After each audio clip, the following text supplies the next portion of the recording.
तो दोस्तों ANMI association of national exchanges of India, इन सब के मेंबर्स जो कि 900 स्टॉक ब्रोकर्स हैं, इन्होंने फिर अप्रोच किया है सेबी को इंट्राडे मार्जिन रूल को वापस ख़त्म करने के लिए। जी हाँ, ये पहले भी किया था, पहले भी वीडियो लेके आए थे हम।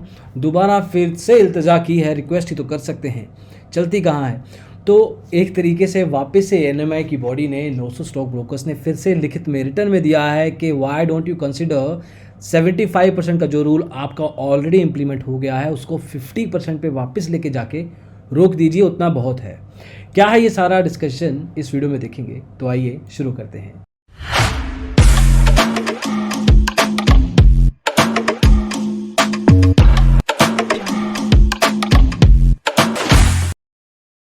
तो दोस्तों एएनएमआई ने फिर से अपना बयान रिपीट किया है जो कि मई में किया था। उन्होंने फिर से इल्तिजा की है सेबी को कि आप अपना जो 100% मार्जिन रूल सितंबर में होने वाला है उसको 50% पे लाके वापस से रोक दीजिए, जो आज की तारीख में 75% है।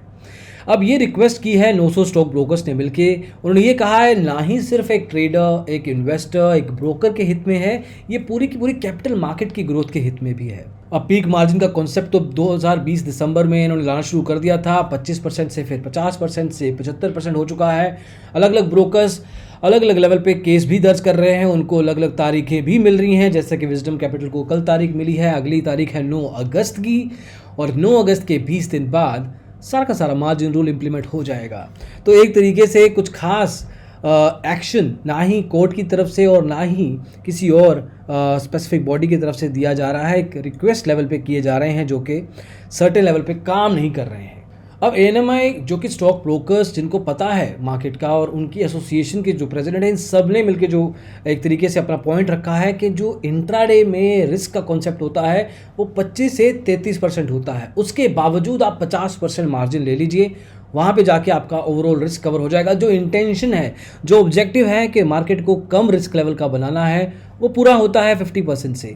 लेकिन सेबी 100% मार्जिन रूल लेके आने के एक तरीके से कोशिश में है, जो कि किसी की बेनिफिट में नहीं है। इंट्राडे पोजीशन से लिक्विडिटी बनती है, वॉल्यूम क्रिएट होता है, मार्केट में डेप्थ आती है, बाइंग एंड सेलिंग की अपॉर्चुनिटीज़ बनती हैं। जो लॉन्ग टर्म डिलीवरी लेवल के, स्विंग लेवल के, बीटीएसटी लेवल के ट्रेडर्स और इन्वेस्टर्स हैं, उनके लिए भी मार्केट से एग्जिट करने के लिए एक अलग अलग प्राइस पॉइंट्स क्रिएट होते हैं।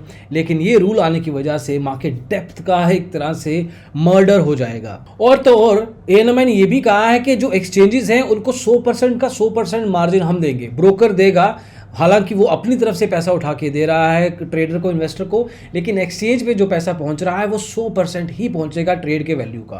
तो एक तरीके से इससे ज़्यादा एक ब्रोकर खुद क्या रिस्क ले रहा है। तो जो रिस्क कह रहे हैं कि एक्सचेंज के पास है वो ब्रोकर ले रहा है, लेकिन ऑनेस्टली इसमें भी एक थोड़ा झोल था कि ब्रोकर रिस्क लेते थे और कई बार नहीं कर पाते थे। बीएमए वेल्थ क्रिएटर्स के साथ हुआ, फेयर वेल्थ के साथ हुआ, उन पर्टिकुलर केसेस में कार्वी के साथ भी हुआ। तो उन केसेस में ब्रोकर्स को अपने आप ऑपरेशंस को बंद करना पड़ा। लेकिन एक बॉडी खुद कह रही है, और ऐसा कौन सी इंडस्ट्री है जहाँ पे कंपनीज बंद नहीं होती? हर इंडस्ट्री में कोई ना कोई लेवल पे कुछ रिस्क लिया जाता है। कुछ कंपनीज चलती हैं, कुछ कंपनीज नहीं चल पाती उस रिस्क के कारण। That is how any industry works. तो अगर स्टॉक मार्केट में भी कुछ कंपनीज बंद होती हैं तो प्रॉब्लम क्या है? और आपके पास, सेबी के पास वैसे भी आईपीएफ पड़ा होता है, इन्वेस्टर प्रोटेक्शन फंड पड़ा होता है, उसमें से आप पैसा देके वापस कर सकते हैं। देखिए, कुछ ना कुछ रिस्क लेना पड़ेगा। सरकार के द्वारा रेगुलेट किया जाता है इंडस्ट्री को, तो वहाँ पे अगर आप कहेंगे कि कोई रिस्क ना हो, स्टॉक मार्केट की बात है, तो एक तरीके से जो 10, 15, 20% लोग गलतियां करते हैं उसकी वजह से सारी इंडस्ट्री खराब हो रही है। आप अलग तरीके से इसको इम्प्लीमेंट कर सकते हैं, लेकिन सबको एक ही रूल से, मतलब एक तरह से एक रूल चिपका देना बिल्कुल गलत तरीका है। एएनएमआई ने और भी कहा है अपनी रिक्वेस्ट में, इल्तिजा में, कि सेबी कुछ और करवाना चाहे जिसमें वो इकट्ठे बैठ के एक नया सोल्यूशन ढूंढे, उसके लिए भी वो तैयार है। लेकिन सेबी कुछ नहीं कर रहा, इनफैक्ट बात ही नहीं कर रहे हैं। There is no response coming from SEBI और from the finance ministry on anything. चाहे वो अभी विजडम कैपिटल का केस ले लीजिए, कल तारीख थी इनकी, तो उन्होंने क्या किया कि 4 दिन पहले नए डॉक्यूमेंट्स डाल दिए। अपनी पूरे कागजी कार्रवाई में। अब इन डॉक्यूमेंट्स को पढ़ने का विजडम कैपिटल के वकीलों को समय नहीं मिला, तो उनको कहा कि बेटा जी आपको तारीख नहीं मिलेगी। ये 4 दिन पहले जो डॉक्यूमेंट्स डाले वो अलाउ ही क्यों किए जाते हैं, और अगर आपके पास डॉक्यूमेंट्स थे तो आपने पहले क्यों नहीं दिए। सी दिस इज़ वेरी सोचा समझा चीज़ है। एक तरीके से सेबी की रिक्वेस्ट करने का कोई पॉइंट है नहीं। हमने भी जो पटिशन लगा रखा है change.org पे 12-13 हज़ार लोगों ने ऑलरेडी साइन किया है उसके ऊपर। सेबी को नोटिफिकेशन जाता है, जब भी कोई साइन करता है, एक माइलस्टोन हिट होता है, तो उस समय सेबी की ऑफिशियल ईमेल आईडी पे एक रिस्पॉन्स जाता है कि आपके लिए या आपको टैग करके एक कैंपेन चल रहा है और इतने हज़ार लोगों ने इस पे साइन किया है। तो देखिए ANMI लगा हुआ है, केसेस चल रहे हैं, उसके अलावा कमोडिटी के जो अलग अलग डायरेक्टर्स हैं एक्सचेंजेस के वो कह रहे हैं, और हम भी कुछ ना कुछ करने की कोशिश कर रहे हैं, कंटेंट क्रिएट कर रहे हैं, एक तरह से अवेयरनेस क्रिएट कर रहे हैं, लेकिन उसके बावजूद सेबी के बालों में जू नहीं रेंग रही। अब एक काम करते हैं, बातें नहीं करते हैं, नंबर्स, इस पे भी वीडियो हमने वैसे बना रखा है, नंबर्स आपके सामने रखते हैं जो कि सेबी को पता है। डेली टर्नओवर पे भी डायरेक्ट इम्पैक्ट आया है कि मतलब जब लोग इंट्राडे ट्रेडिंग करते हैं तो इंट्राडे इक्विटी कैश में एक स्पेसिफिक वॉल्यूम क्रिएट होता है। अब जब ये चंक कम हो जाएगा, यहाँ से ट्रेड उठ के ऑप्शन ट्रेडिंग में चले जाएंगे, जो कि जा रहे हैं, वहाँ पे भी नुकसान करवा रहे हैं वो लोग। तो जब ये चंक उठ जाएगा तो यहाँ से इक्विटी मार्केट से पैसा हटेगा, इक्विटी मार्केट से पैसा हटेगा, तो सर्टेन लेवल पे एक सेगमेंट ही खत्म होता है।